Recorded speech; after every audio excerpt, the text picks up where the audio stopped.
यहाँ मुस्लिमले गोली हाने हो होइन, मुस्लिमले कुनै हिन्दू मारेर सुरु भयो होइन, यहाँ त राज्यले मार्यो हो नि। अहिले हिन्दूले विद्रोह गरे त राज्यसँग हो नि, राज्यसँगको विरुद्ध हो नि। तर राज्यले गरेको व्यवहार निष्पक्ष भइदिएन। जस्तो उदाहरणको लागि गोली हान्ने बित्तिकै जसले झडप सुरु गर्यो त्यो मुस्लिमहरू समाएर कानुनी कारबाही गरे भए अगाडि बढ्दैन थियो नि त। तपाईँ मुस्लिमप्रति चाहिँ बोल्न नै डराउने, मुस्लिमलाई कानुनी कारबाही गर्न पनि डराउने।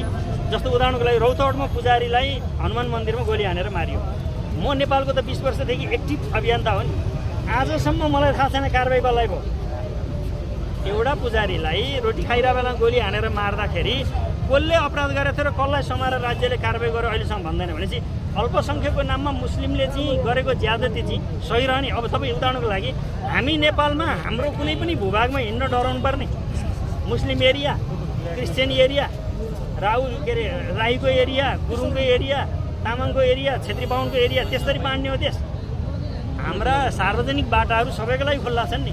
यहाँ चाहे हामी बोलबम यात्रा गरौँ, चाहे कृष्णपदमको यात्रा गरौँ, चाहे सरस्वती यात्रा गरौँ, जसलाई हिन्दूको नामै सुन्न मन लाग्दैन अहिलेको ग्लोबल समाजमा टिभी भएर अमेरिका जान पाइन्छ, छोड्दै भइगयो नि यो नराम्रो देश नराम्रो पनि भन्ने, यहीँ बसिरहने र यहाँका स्थानीय व्यक्तिहरूको धर्म संस्कृति परम्परा सखम पार्नेहरू धर्मद्रोही हुन्, देशद्रोही हुन्।